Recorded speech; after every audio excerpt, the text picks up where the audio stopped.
Check 1 2. Test. Check 1 2. Mic check 1 2. Here. Check 1 2 2.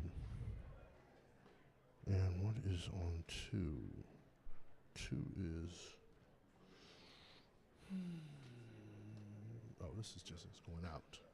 Test check 1 2. Mic check 1 and 2. Effects. Home. Routing.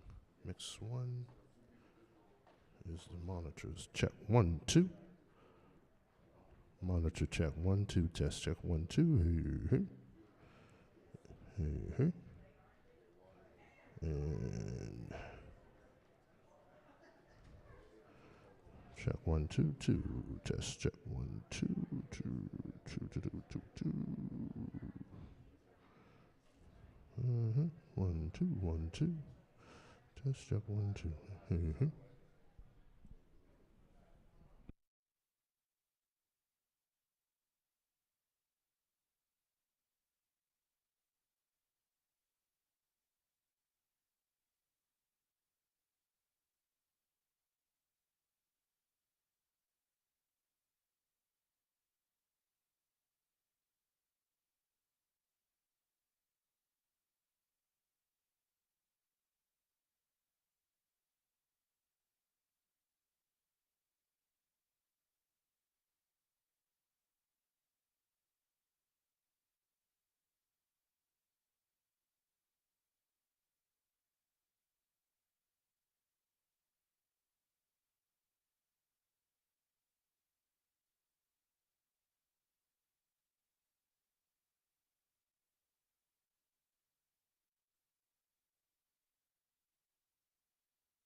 Check 1 2.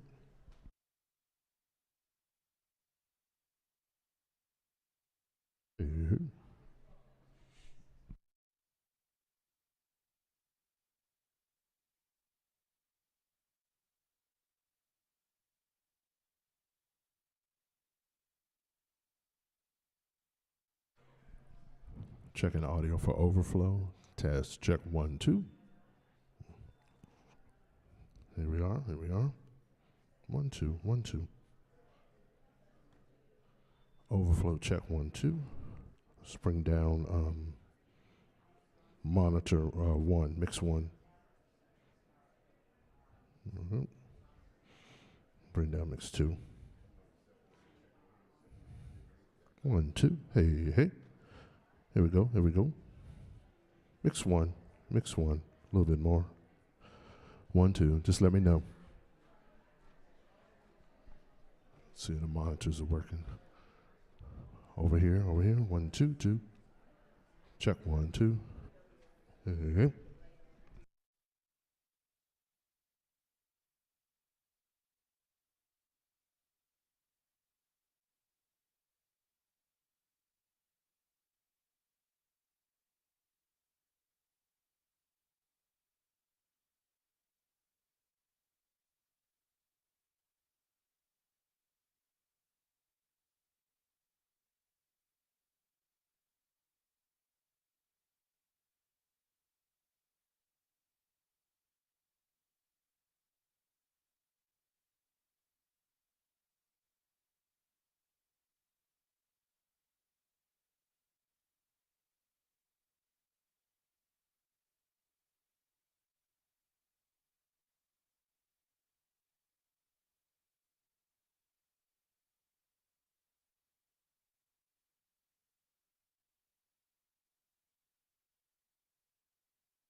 Hello.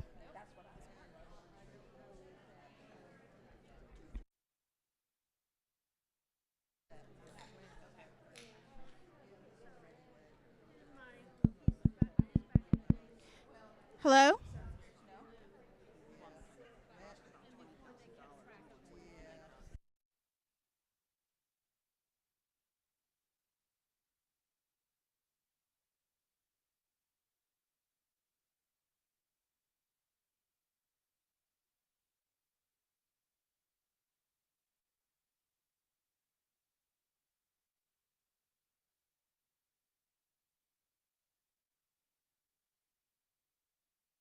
Well, then I might just make an announcement the old fashioned way for now. Check one, two.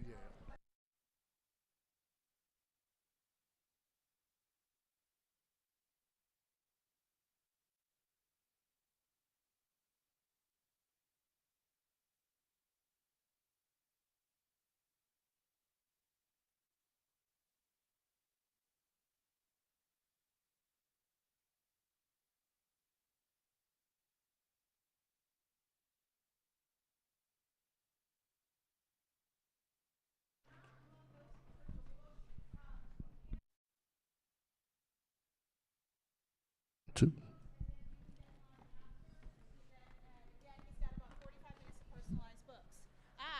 Okay, did everybody hear me before? Great. Books, purchase, personalize. All right. Thank you all so much, and we'll get started in just a bit. One other quick thing. We will be asking you to ask questions of Kendi in advance. We've got these note cards here. We've got pens. We've got a few pens left. If you need more, let me know. So if you haven't picked up a note card, just raise your hand. I'll go ahead and bring some around, okay?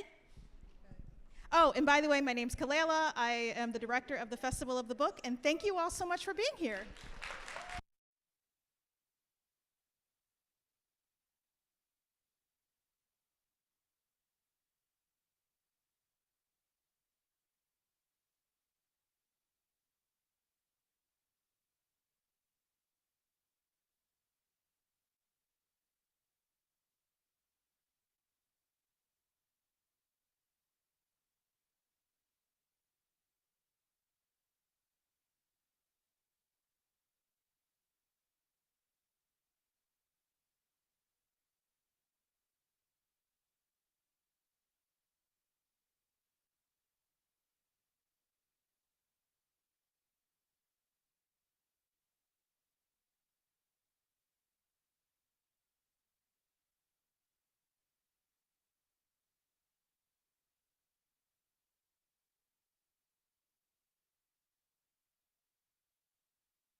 Check 1, 2. Good afternoon, everyone. Thank you for that. My name is Andrea Douglas, and I'm the executive director here at the Jefferson School African American Heritage Center. And I have the deep pleasure of welcoming our guests, but first I have to welcome all of you. I don't know if you all know, but this is the 100th anniversary of the opening of the Jefferson High School. And so you are all sitting in our sacred ground.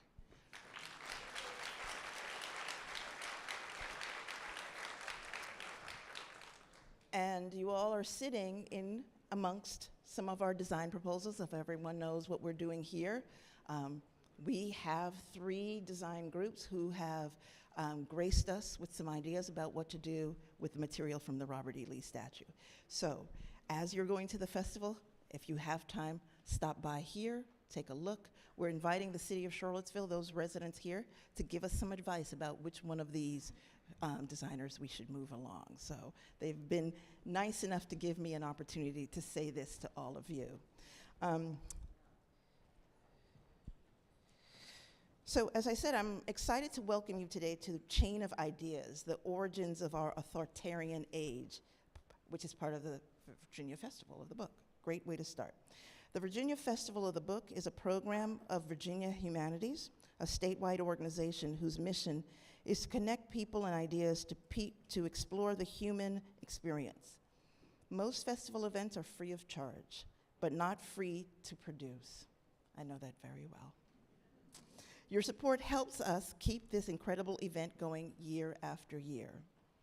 I'd like to give a special thanks to the Virginia Festival of the Book's premier sponsors, Michelle and David Baldacci, who helped make this event possible. I'd also like to thank the Anne and Jean Worrell Foundation, Dominion Energy, and the Joseph and Robert Cornell Memorial Foundation. But before we begin, I ask that you please silence your cell phones. I'll take a minute.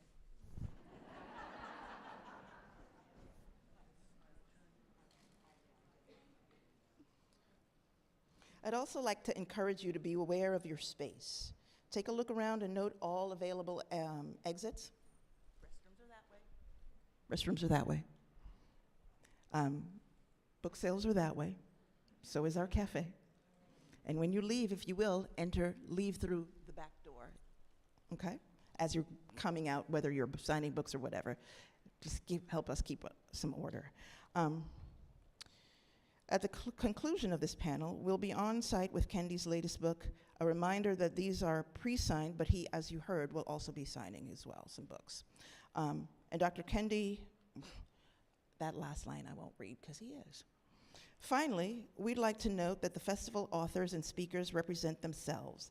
They do not represent Virginia Humanities or the University of Virginia. And now, I'm delighted to welcome this event's authors. Dr. Ibram X. Kendi is one of the world's foremost historians and leading anti-racist scholar.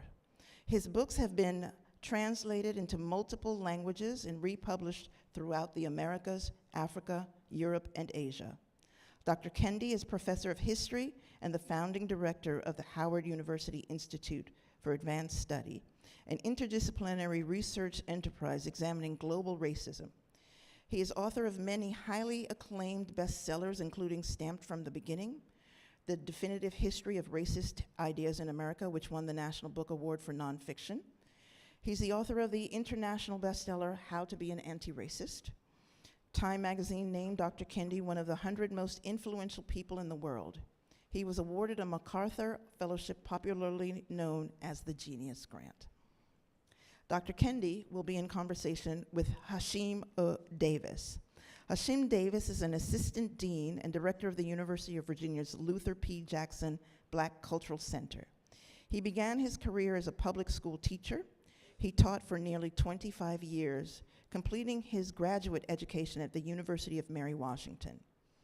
He has an extensive background in Holocaust and genocide studies and was selected for numerous fellowships in the area of Holocaust studies, including from the United States Holocaust Memorial Museum, the Anti-Defamation League, and other noted institutions. Hashim has also served as assistant director for the National History Academy and as a teaching facilitator for Echoes and Reflection, where he trains teachers to use pedagogy effectively when teaching the Holocaust. He's an avid reader, chess player, jazz aficionado, and collector of all things Batman. Well, I need all of that. Please welcome Ibram Kendi and Hashim Davis.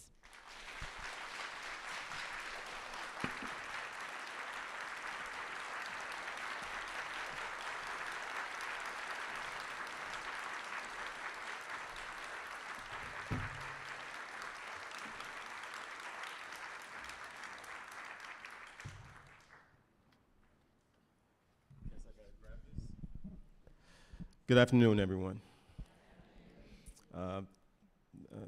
Thanks for the introduction.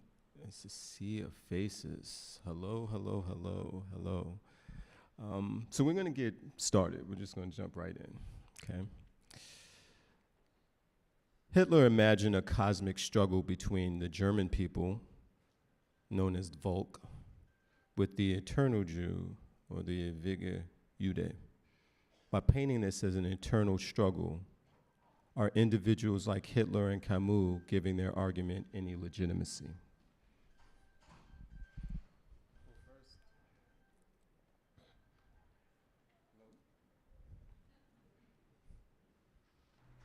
What about now?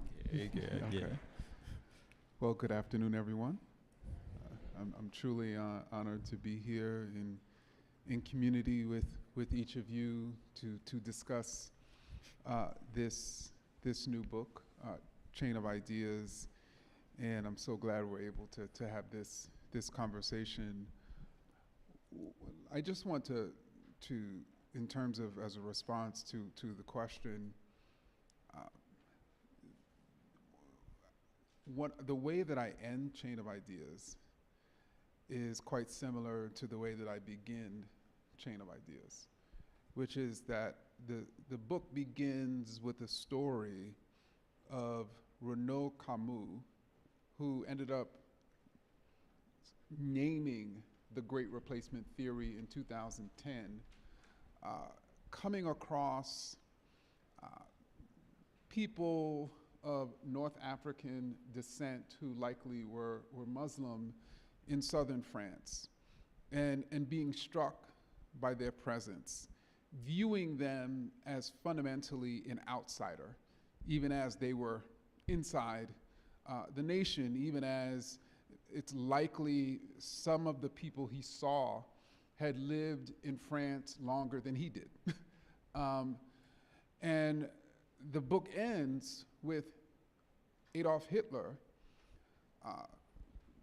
when he moves to Austria, to Vienna.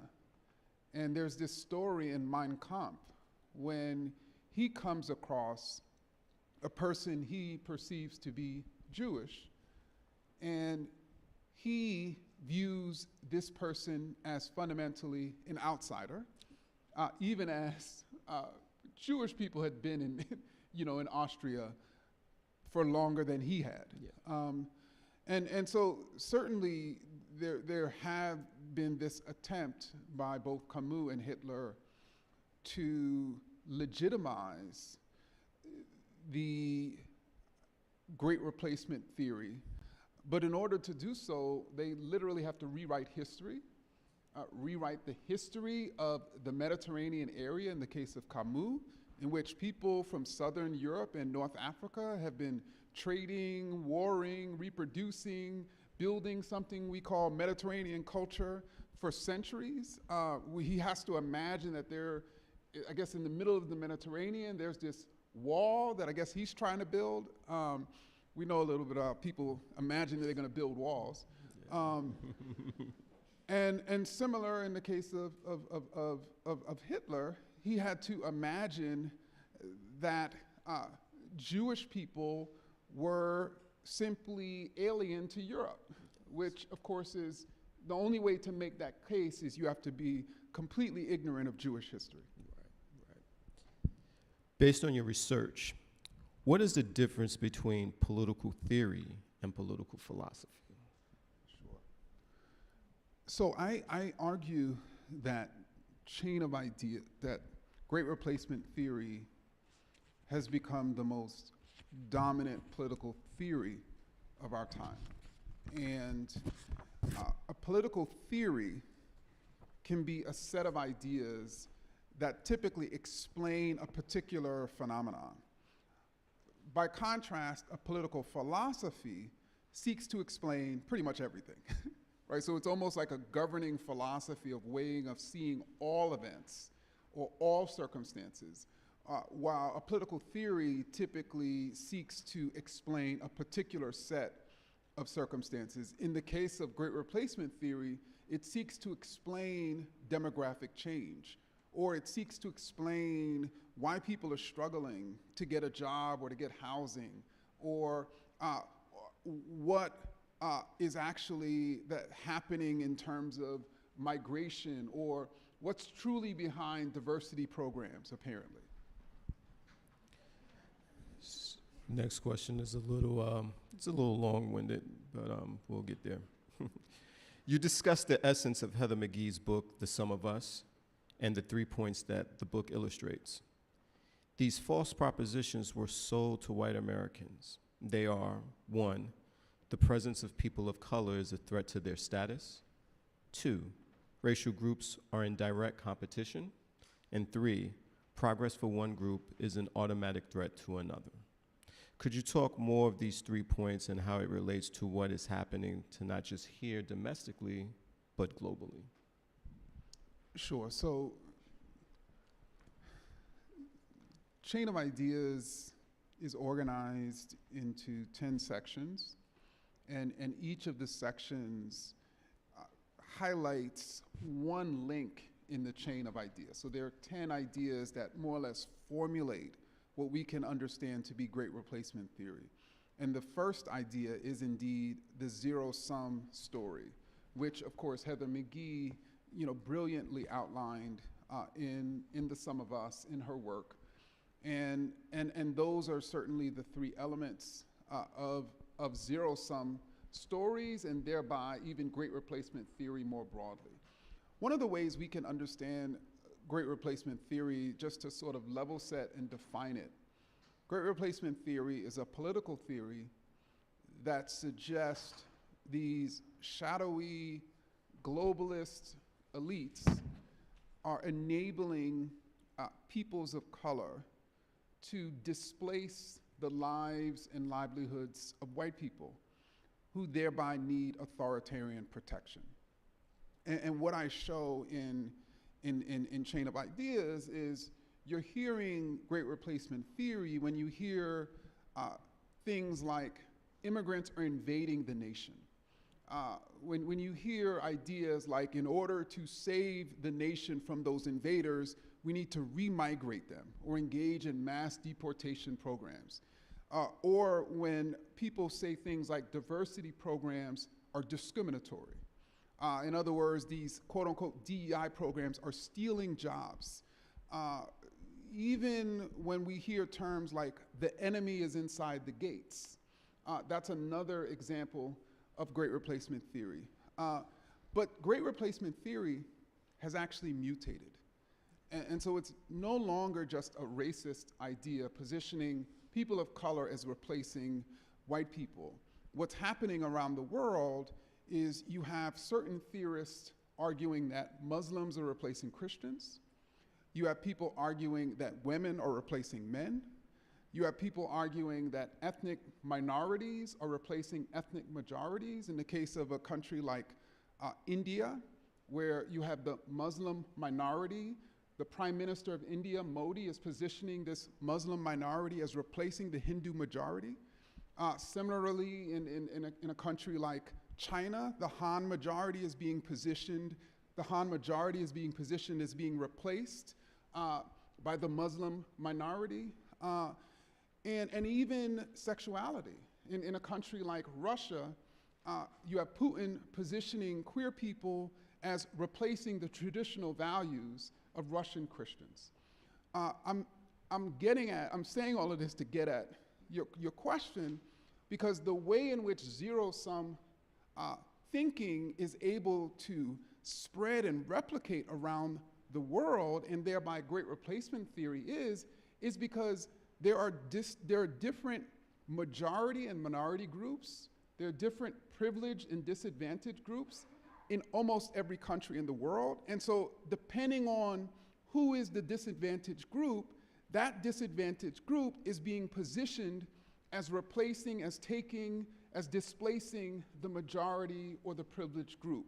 And that's what's allowed it to become the most dominant political theory of our time. From your findings, why has this ideology remained resilient?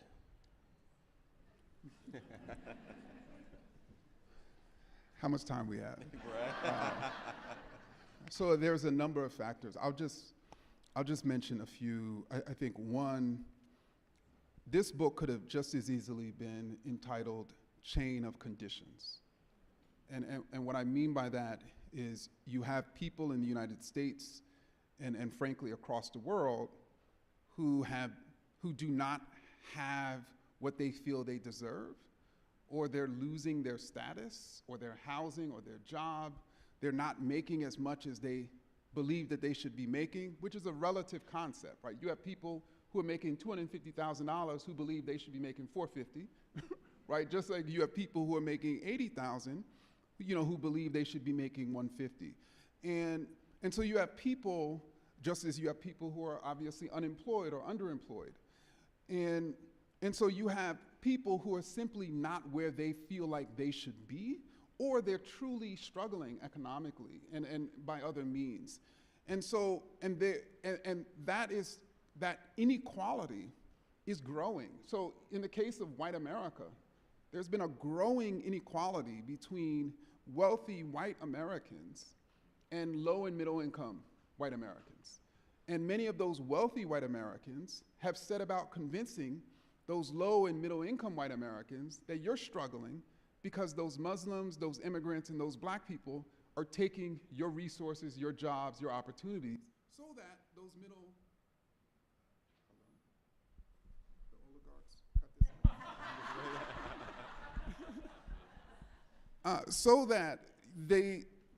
so that they blame those other folks, as opposed to those who truly are the result of, are truly causing their struggles. Or some of those very oligarchs like Elon Musk, who keeps pushing great replacement theory, is on the over here investing heavily in AI, which is also taking people's jobs, right? So it's a way to distract people.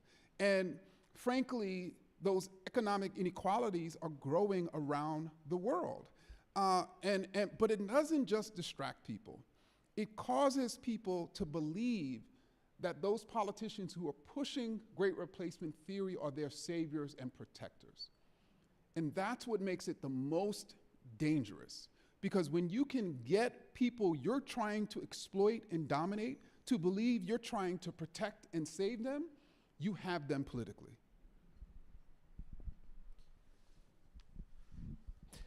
Yeah, that actually takes my next question, so I'm just gonna rephrase this.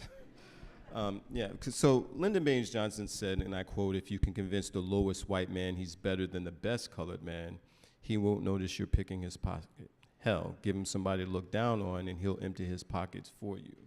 And so this idea that of oligarchs and leaders making it easy to have regular folks, instead of looking at critically, looking at criticism and looking at it critically, the leaders, instead they're looking at their own neighbors as their enemy, and that's not the case, right? So what do you mean by the great replacement theory is a war theory? So has anyone heard things like there's a war against men? Yeah. Or there's a war against Christianity? Or they've even said there's a war against Christmas.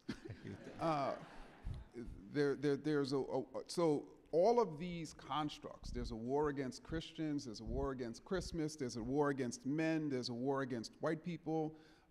These are all elements of great replacement theory, right? Because once you believe that another group or these shadowy elites are waging war against you, then you're going to feel as if you need to protect yourself, that you need an authoritarian strongman. And that is when these authoritarians jump in and say, yes, I will protect you. Now I'm going to take away your rights and liberties and freedoms. And that's precisely, what's happened. But to this point, though,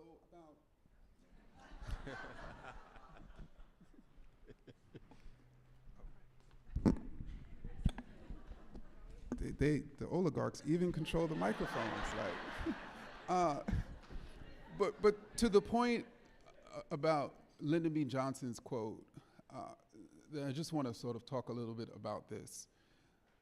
So privilege is a relational concept, which is to say that when a person believes that they have more status or more advantages than another group, most people are taught that change, particularly radical change, is going to lead to them losing. And that idea that one is going to lose if we create changes allows these authoritarians to mobilize people to oppose transformation, even as studies typically show that most people, even people in positions of privilege, actually benefit from changes. And so to give an example, something like racial equity policies. Many white Americans believe that somehow if we create more equity in this country, that they'll lose, when studies show that actually the majority of white Americans will gain. But part of the way that this is happening is through what I argue is the final link in the chain of ideas, the most devastating link in the chain of ideas. And I just want to, if I can, just read a passage from the book. Is that okay? So this passage is from section 10 in the book. Great replacement politicians persuade everyday people to crave an inequitable dictatorship where they have limited power but more privileges than others, rather than an equitable democracy where they have expansive power but no privileges over others.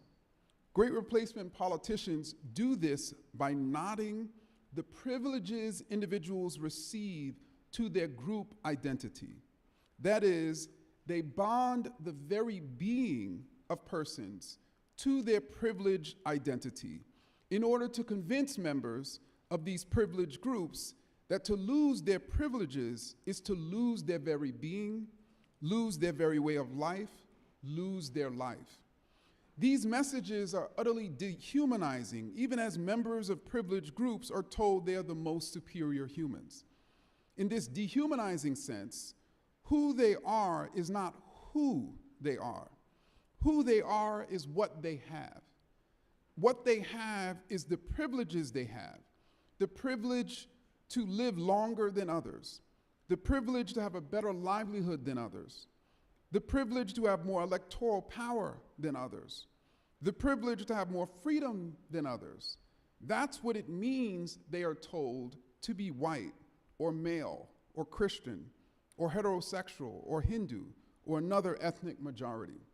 They are supposed to crave their privileges at all costs, or rather, despite the costs to their power.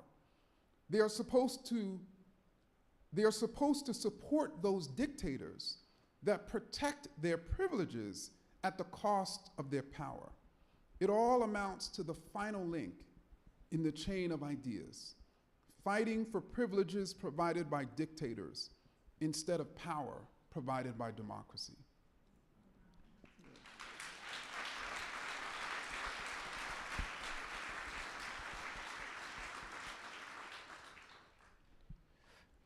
You open with Charlottesville and reference Buffalo, El Paso, Christchurch. What do those moments reveal about how ideas metastasize? Well, it conveys to us, it should convey to us that ideas are dangerous. When you mix an idea with a rifle in a nation without gun safety laws, it can become incredibly violent and dangerous. Or even when you mix an idea with somebody who decides that they're going to drive their car and hit protesters in this city. And so in Chain of Ideas, I tried to document that Great Replacement theory had not only been used by elected officials and propagandists to get people to consent to their own domination, but what's also happened is this theory has incited all sorts of violence around this country and around the world. And you've had people, typically these have been largely young white men who have been led to believe that there's this war that's being waged against white people, that white people are facing a genocide, and that they've decided they need to get their guns and essentially protect white people. And then they typically have engaged in mass shootings. And so the person who shot up the supermarket in Buffalo described in his manifesto that African Americans were the most visible group of replacers in the United States today. The young man who shot up the Walmart in El Paso believed that Latinos were coming and invading Texas and would soon take over. And so he had to protect his people. I just came from Pittsburgh, which also faced a mass shooting at the Tree of Life synagogue there. That shooter imagined that this Hebrew Immigrant Aid Society was bringing in immigrants who were slaughtering, quote unquote, my people. And that's how he then justified that he's going in. This is also a person who wrote that diversity was anti-white. And you've also had shootings in Christchurch, New Zealand, in Munich, in Oslo, around the world, in which these people left manifestos. And I think it's going to be shocking, frankly, and it was certainly shocking for me, to read how the language in these manifestos are almost word for word what politicians are saying in this country and in countries around the world. Is there one link in the chain that you think is most underestimated or misunderstood? Oh man, let me see. So I'll read the 10 links in the chain of ideas, and maybe I'll think about this as we go along. The first link is white people lose as people of color gain. That's the zero-sum idea. Second, racial inequity data should be ignored. 3, racism is biological prejudice and interpersonal discrimination. 4, racism against people of color is over. I'm not making this up. Link 5, anti-white racism is on the rise. Link 6, white Christians are indigenous to the nation, including the United States, South Africa, Australia, Chile. Link 7, they're urging people to fight for freedom as patriots, like the nation's founders. Link 8, these great replacement theorists position themselves as standing in the legacy of anti-slavery, anti-colonialism, civil rights activism, and anti-fascism.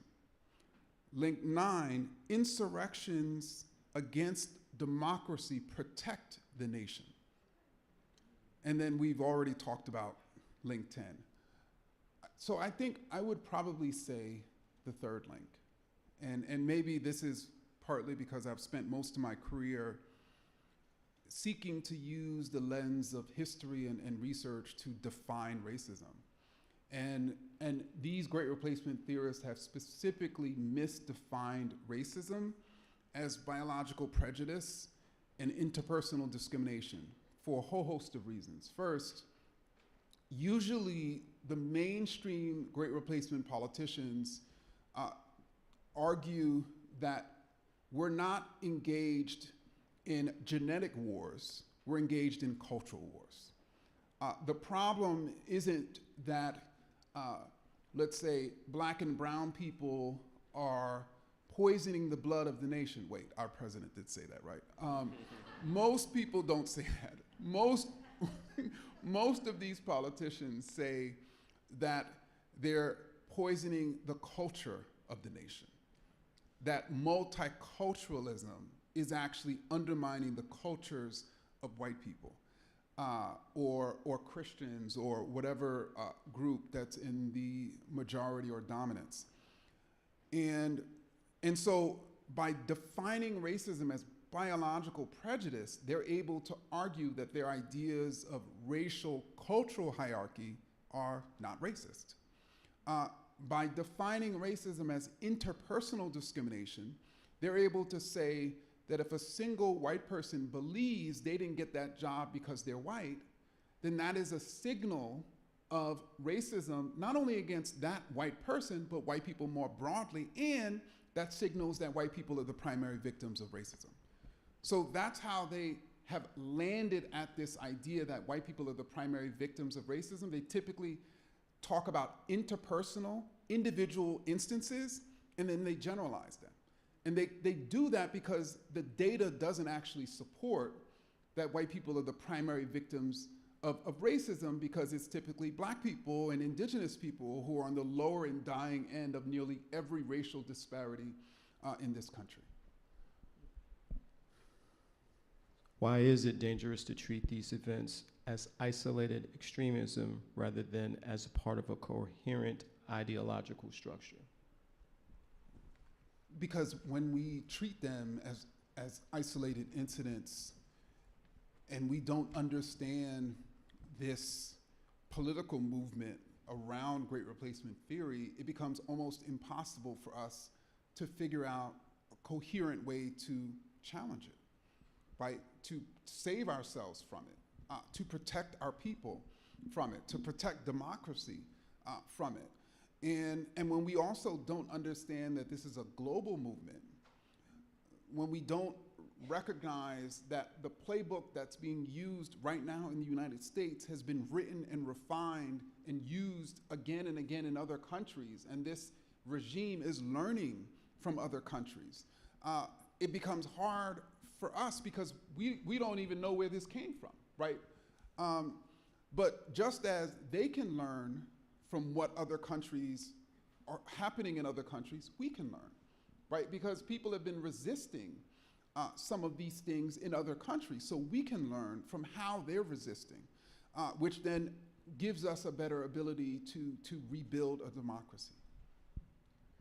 Why is fear such an effective sales tool, not just in politics, but in culture more broadly? Because it's quite simple. I mean, it's a very simple idea, right? And I think the unfortunate truth is, as many of us know, lies spread more quickly than truth. And why? Because lies are simple. They're easy to explain and understand, while truth is typically complicated. Even truths we don't necessarily want to accept. It's much harder. And so we as human beings are facing a series of complicated historical events and societal situations, and great replacement theory becomes a simple way to explain what's happening.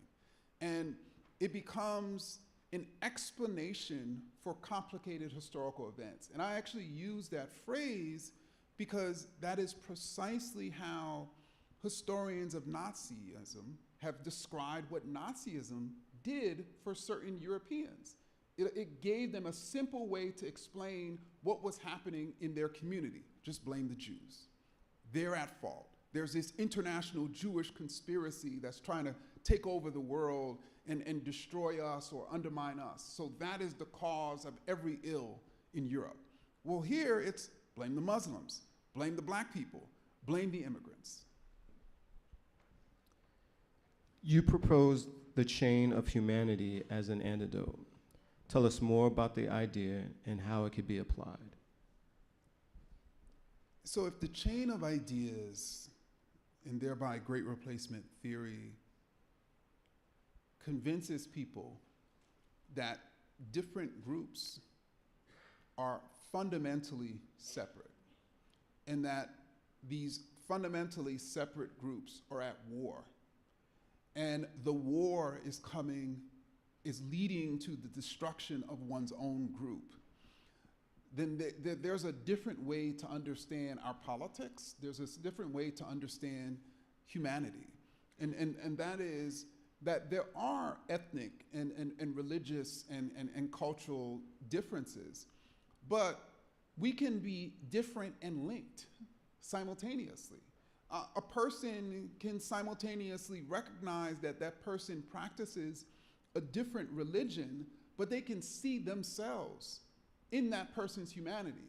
They can say, you know what, you dance differently than I do, but we're both dancing, right? The dance being the connection, just as the different ways of dancing being the recognition of that cultural difference. There's a way in which we can understand that we're linked, that we're not separate. And thereby, once we realize that we are linked, that we're part of a chain of humanity, we can also begin to build solidarity, political solidarity, based on those linkages. A political solidarity that gives us the ability to recognize that when my group gains, that group gains. When that group gains, my group gains. As they become empowered, we become empowered. As they become free, I become free. And as we become free together, we can finally throw off the yoke of the oligarchs. But as we remain divided, it becomes next to impossible for us to build the power to maintain our freedom. And finally, we're able to recognize that the weakest link in the chain of ideas, I should say in the chain of humanity, is the link that believes that they're not linked to the rest of us. Are you hopeful that this chain can be broken? I am. And I think part of I become the most hopeless when I don't understand what's happening and why it's happening. I become the most hopeless when I can't answer that question of what and why. And frankly, that's to a certain extent where I was at when I started the research for this book. And so conducting the research for this book and ultimately writing it gave me a sense of clarity of the animating political theory that authoritarians were using against us. It gave me a sense of clarity of the playbook that they had been using time and again in different countries, which then gave me a sense of hope because I now felt that I could now begin to understand how to combat that, right? And so I certainly have hope. And I also know that those that we are organizing against want us to be hopeless. They want us to just lay down. They want us to consent to our own domination out of fear, if not out of great replacement theory. And I'm not going to have that. And I'm not going to allow the people that I love to believe that. And so I'm going to maintain this hope no matter what.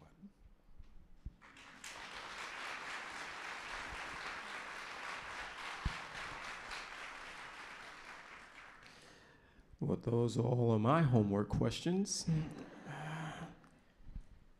Thank you. Now from the audience. How will the Great Replacement Theory play a part in the elections this fall and 2028? How will it be expressed and observed? Wow. So my suspicion is that there's going to be increased rhetoric in this country positioning Muslims as the enemies inside the gates, particularly if this administration continues its war against Iran. It's going to continuously position this war as this clash between so-called Judeo-Christians and Muslims. And I say so-called Judeo-Christians because I think for many people who are knowledgeable about Jewish history, trying to bind Jews and Christians as if they've always been political allies makes little sense to people. But that's precisely, that's a great replacement. That's a term that great replacement theorists have been using in trying to spread for years. And so I suspect that there's likely going to be a shift from demonizing, I should say, a shift in focus from demonizing immigrants to demonizing Muslims, largely because the polling data, particularly after this administration's violence in Minneapolis, has radically shifted away from people believing that immigrants are the problem. And so that's how I think that this election is going to be run. Frankly, I don't know how the Democratic Party is going to respond to that rhetoric. But I know that I know that that's what I suspect the Republican Party is going to push, especially if the war is continuing. By 2028, my suspicion is that the rhetoric is going to reemerge about trans people,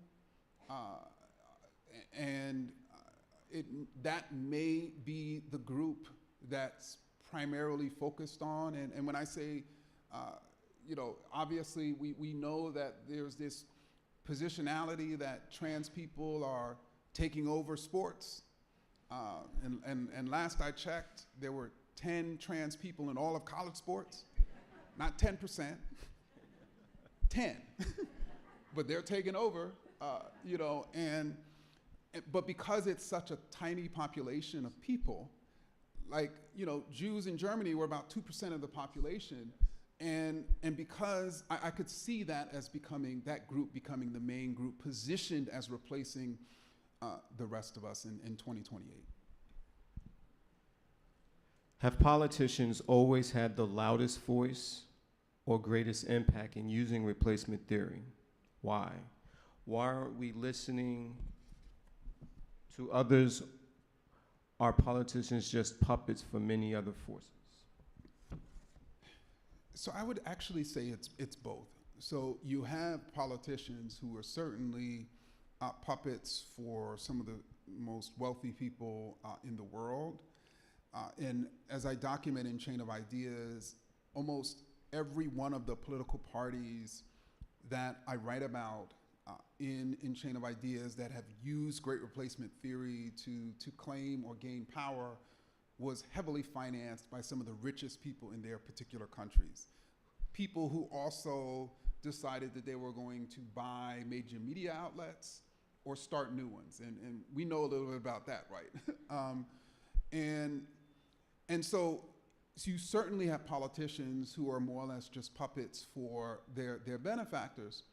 But I should also add that there are politicians who are using great replacement theory because they see it as an effective way to get elected or stay elected. So they're thinking about their own political self-interest as they view their primary duty as a politician, which is to get reelected, not to help us, right? And so you have this confluence of political and economic self-interest depending on the particular politician. In the age of heightened use of social media, fast culture, fear of being canceled, which equals isolation, how can we support and encourage young people to interrogate and challenge ideas and rhetoric that seems true or sounds good on social media? I'm happy this was asked because one of the discussions, frankly, debates that frankly is more like an argument that we've been having in this country is over anti-racist education in schools.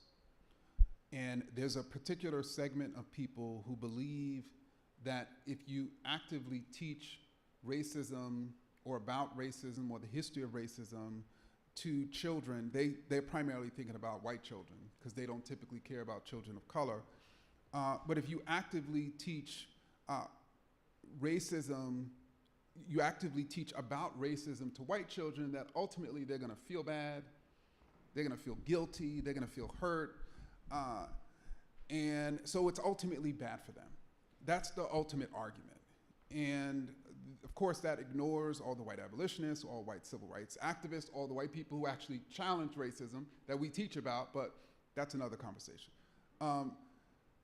The reason why I bring this up is because studies consistently show that white children who are exposed to anti-racist education are protective from racist ideas on social media, right? Men or boys who learn feminist ideas are protected from toxic masculine ideas online.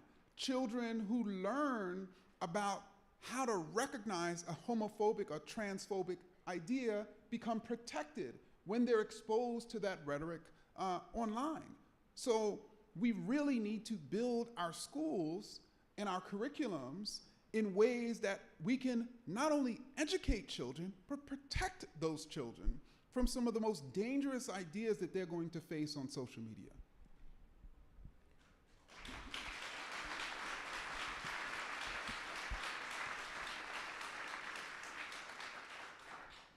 Two more. What would a world look like that passes the Black Bertle test, where autonomy and scholarship don't still revolve around white people? Whoa. Yeah. Glad I'm not answering that one. What would the world look like? Well, I suspect that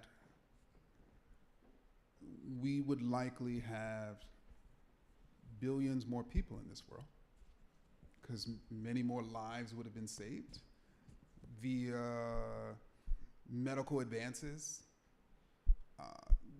via scientific advances in public health, via advances in technology, via advances in safety products, because the scholars who are not white, who have compelling ideas that can actually save lives, they're not giving access to grants, to resources, to opportunities, and thereby those lives that they would have saved if they would have been nurtured are not being.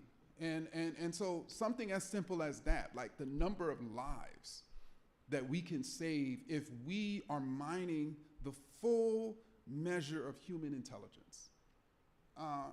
And you know, I think that that's the first sort of step of what a different type of world would be. We have people who we love who potentially still would be here.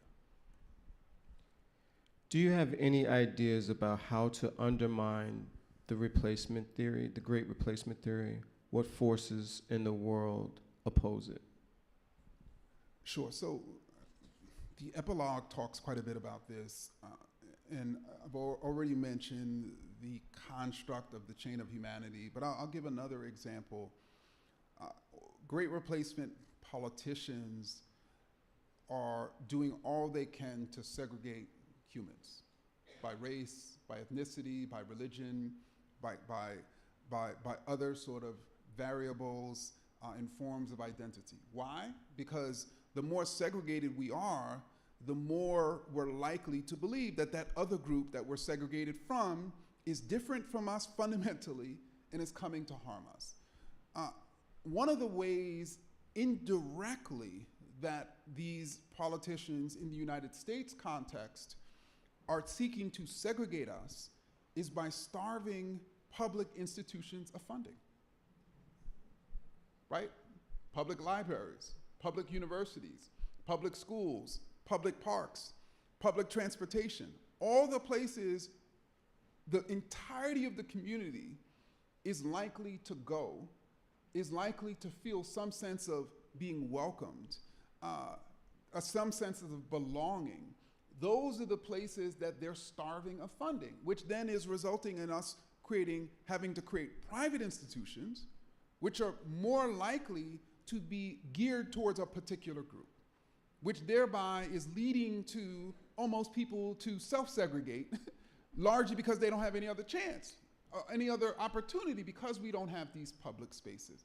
So, I would suggest just how critical it is for us to reinvest where we can in our public spaces so that we can figure out and have organic ways for the chain of humanity to link up and see itself. What causes us to keep elevating oligarchs that promote this theory, whether it be enslavers, robber barons, or tech bros?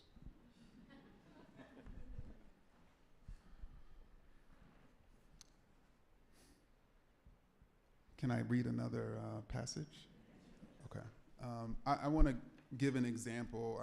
I give an example in the prologue that I think speaks directly to this question.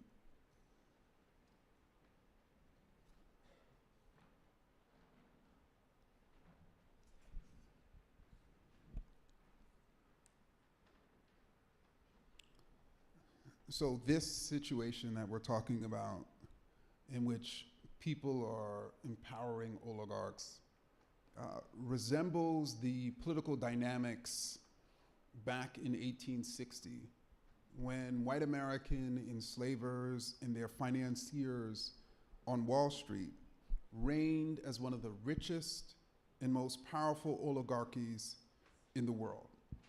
Everyday white Southerners had the privilege of not being enslaved. Many worked as overseers in one way or another, lording over enslaved black people. But a white overseer's authority was conditional. The condition, submitting to the white master who lorded over him and the enslaved. The white master dominated the government, the economy, the cultural infrastructure, which is to say the white master dominated the white overseer. To chain another, the white overseer had to accept his own chains, then and now. He spent his lifetime policing the law and order of racial hierarchy that subordinated him. White elites over everyday white people, over black people.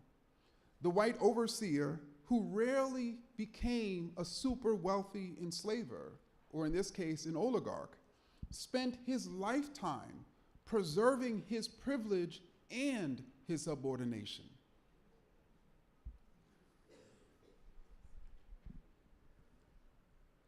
You say and stamped from the beginning that racist ideas arise as a justification for racist behavior. How does great replacement fit into that schema? Sure. So I think the way that it fits in is, and I think we talked about this a little bit, you have a series of oligarchs and their politicians who have instituted a series of policies or made a series of investments. We talked, for instance, about AI and the investments in AI that's leading to the stealing of our jobs. And those investments, those policies, those practices, those have then led to these growing disparities and inequity between them and the rest of us. And so then what racist ideas do is, or in the case of great replacement theory, it justifies why people are struggling. It says, we're not struggling because of the oligarchs and their decisions and their policies. We're struggling because of those other people, those Muslims, those black people, those immigrants. And so the policy changes, which then led to the growing inequity, which led to the growing inequality, then had to be justified. And what I would sort of argue is that, particularly over the last 20 years, if there was a single racist idea that has been the most pivotal in justifying the growing inequality, it's been great replacement theory. So that then people internalize that idea, not see the policies as the problem, but ultimately see those other people as the problem, which is precisely what racist ideas have historically done. The fear and identification of an ethnic group as an enemy is simple. How can the complexity of the ancient and theological notion of unity, that we are all one, overcome that simple fear? It's interesting, I smile, sorry, I probably shouldn't have smiled, but I just couldn't help it because, as many of you figured, many of these people who push great replacement theory self-identify as Christians, right? Or self-identify of a faith that talks about human unity or us all being one. How they rationalize that contradiction, I don't know. But, and so, you know, frankly, it would help if folks would actually read their religious texts, right?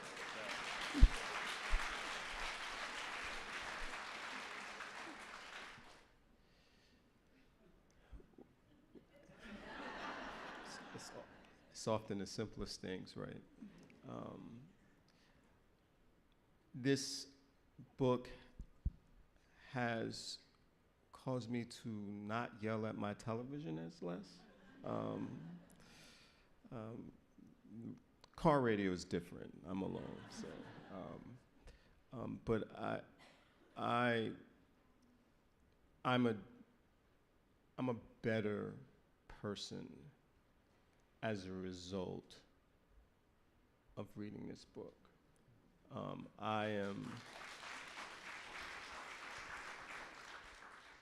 We talked a little bit about this. It's the idea of teaching Holocaust and genocide, it makes for a very heavy topic.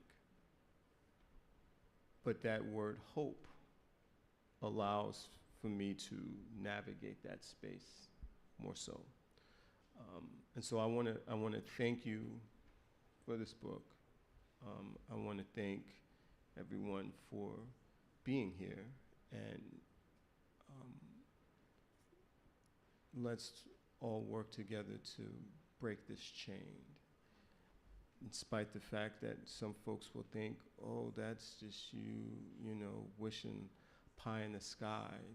This is the book that we need at this moment that we're in. Thank you.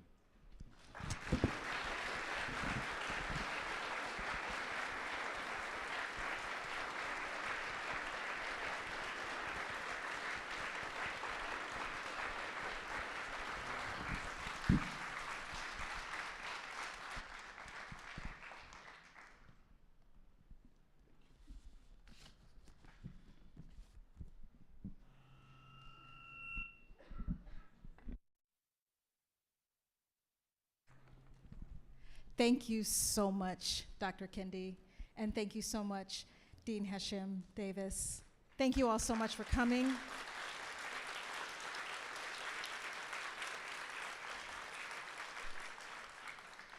So again, Dr. Kendi is kind enough to lend his time as much as he can to personalize books. What I'd ask everyone to do, those of you who have already purchased books, you're going to come this way, you're going to go through the glass doors, you're going to go to a room on your right. Those of you who have not purchased books and who would like to purchase books, you're going to come through this way, go through the glass doors, and you're going to go at the end where there are some chairs along the wall, and you're going to form a line along the wall. So again, if you've already purchased books, go through the glass doors, go into the room on your right. Please allow time for egress for Dr. Kendi to get to the signing table, and just be patient with us as we manage this fantastic crowd who's here. And again, thank you so much, Dr. Kendi. Thank you so much, Dean Davis.